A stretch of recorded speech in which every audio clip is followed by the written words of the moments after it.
What's up, YouTube? Jonathan Pariente, the Education 10 here, coming at you guys with another video.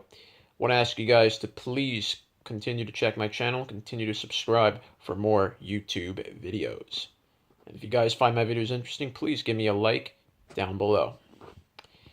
So, postseason. MLB regular season is over. The hunt for October, the Fall Classic, the road to it begins tonight. First, the National League wildcard game is tonight. Cubs taking on the Rockies. It'll be John Lester for the Cubs against Kyle Freeland for Colorado. Both these teams have really been on very interesting journeys here. Cubs pretty much were in control of that National League Central for the whole season, but problems arose. Bullpen was a little shaky. Cubs don't right now have a closer. At the moment, it's pretty much closer by committee. They lost Brandon Murrow for the year. Haven't always been able to get consistency out of their starting staff. And just for the big matter, the Cubs have not consistently been scoring runs. Be lucky sometimes if they average more than 3 runs a game. And that's going to play into a big role into today's wildcard game for Chicago.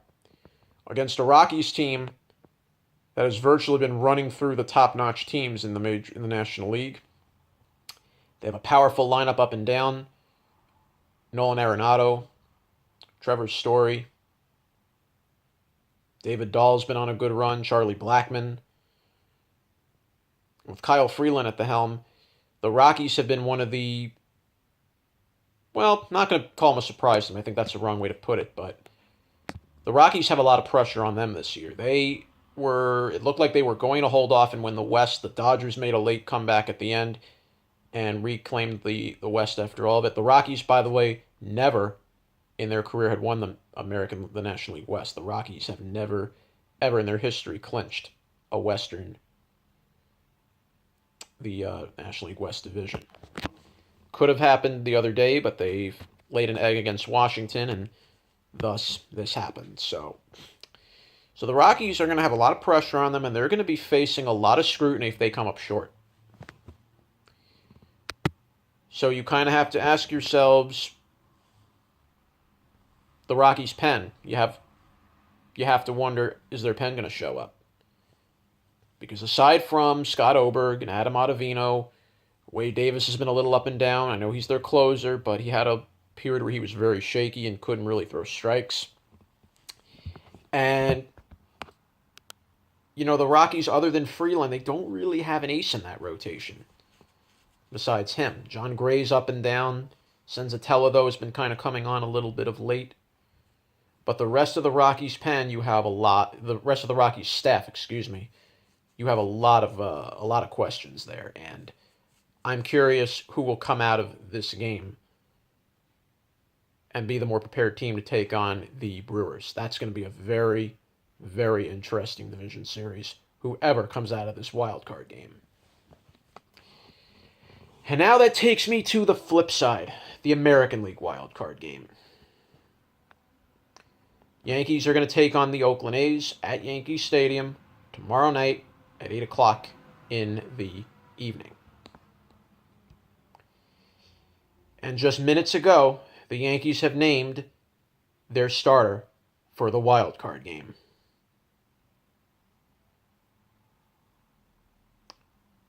Luis Severino will get another crack at the wild card game. I had a feeling Boone was going to go this avenue. I figured he was going to go with Happ. My gut was to go with J.A. Happ, considering the fact that, Happ's been the most consistent starter the Yankees have had all year. Hasn't lost a start. Has an ERA just below 3. But this is interesting with Severino. I know I can understand part of the reason behind it. Should the Yankees get past the wild card game, and that's a big if they get past it, of course. It's This is Oakland, very dangerous team. Should they get past the wild card game, then you can have Happ pitch in 2 games in the division series against the Red Sox. That would make sense. But then you're throwing in Severino into a wild card game that, well, as a Yankees fan, I could remember last year's wild card game that Severino started, and it didn't go well. Severino got roughed up in only a third of an inning, gave up 3 runs, and the Yankees had to go to the bullpen from the first inning. They rallied to win the game, but Severino was really, really roughed up in that ballgame against Minnesota. And it wasn't long ago that Severino faced Oakland earlier this month, and Oakland scored 4 runs off him in the first inning when he and Gary couldn't get on the same page. So you wonder if a little redemption is at hand for Severino here against the very A's team that beat him in Oakland earlier in September. Now, Severino, from that point, he's slowly been getting back to the Severino we know. But still, he has an ERA over 5. You worry about how many pitches he's going to throw. And this is a wild card game. It's all hands on deck. So the starting pitcher, whoever Oakland's going to choose, and with the Yankees going with Sevy, it's no margin for error. The slightest bit of trouble, you have to get your starter out of the game. If your starter can't go pretty much clean the first time through the order, maybe twice if they go that avenue, you have to pull the trigger and get him out. Expect both pitchers to be on short leashes. And if Oakland is going to go with a bullpen game, which I'm assuming that's probably what Oakland's going to do, because Trevor Cahill does not pitch well against the Yanks, and at Yankee Stadium, you're asking for trouble with Cahill. Fiers, I was thinking, would start, but again, doesn't throw overpoweringly hard. Yankee Stadium is a very hitters-friendly park. So you'd have to think Oakland will go a bullpen game, starting with Liam Hendricks and then working their way down. Now, if you're the Yankees, you do not want to fall behind with Oakland's pen. They have too many arms in that pen that can throw a shutout. They have a lot of pitchers that can keep the ball down in the zone, force ground balls. So the Yankees are going to have to, when they get an opportunity, they better jump on that opportunity early.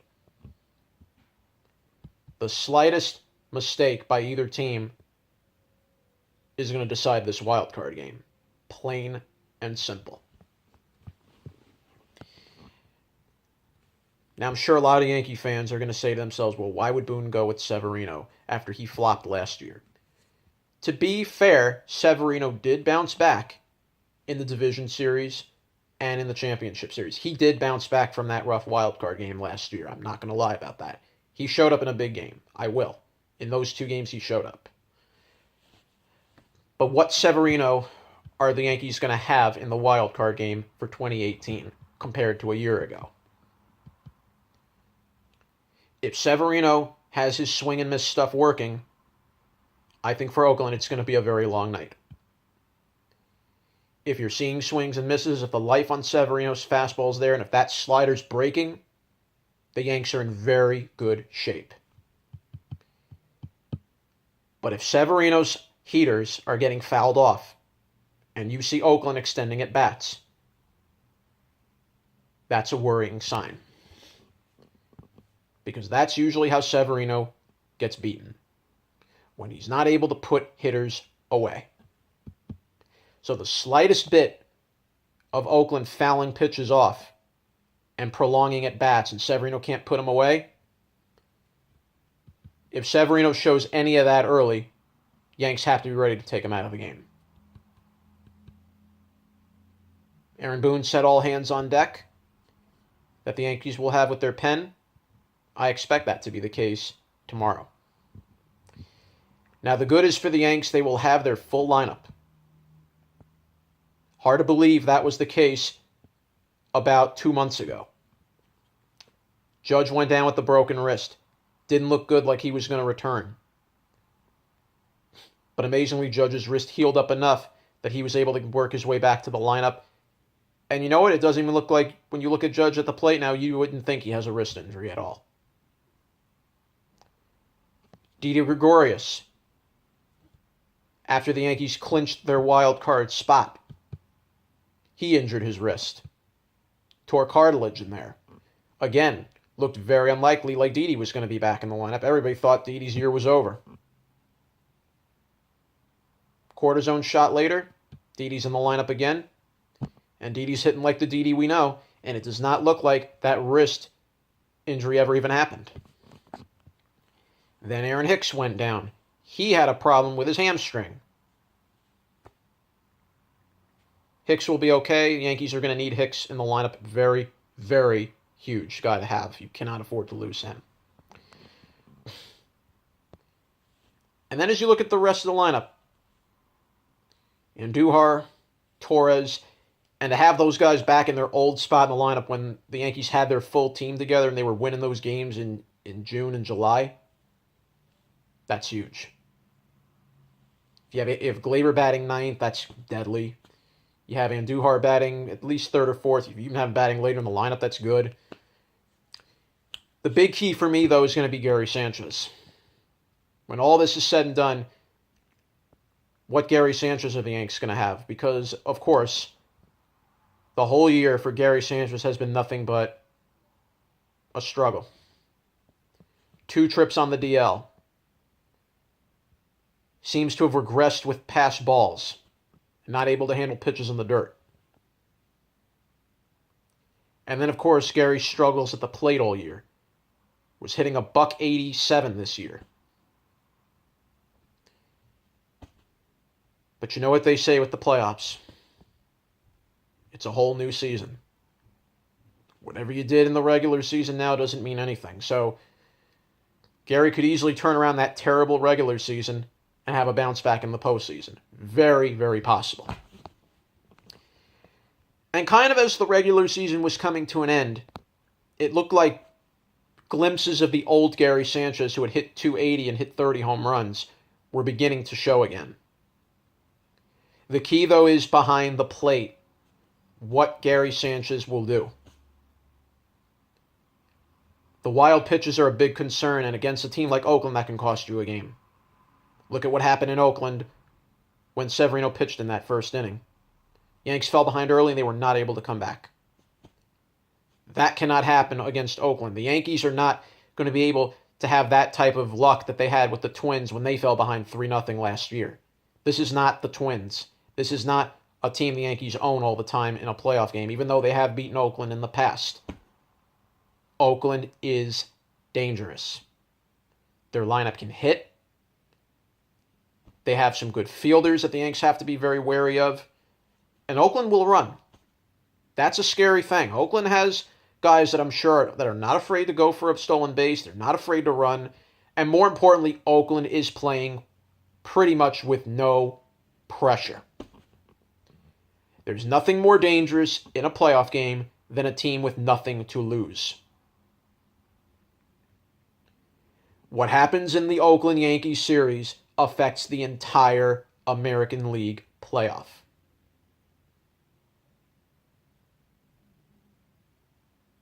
So we will see. Are the Yankees, who have been playing better baseball the last remaining few games of September when they really had to, are we going to see that team in the wild card game? Yanks have their full lineup now in order. And if the Yankees lineup does what it's done over the final couple of weeks, you like their chances in the wild card game. But will Severino and will Gary Sanchez, are they going to allow the Yankees to get to the division series? We're going to find that out tomorrow night. John Perriente, Execution 10, saying so long for now.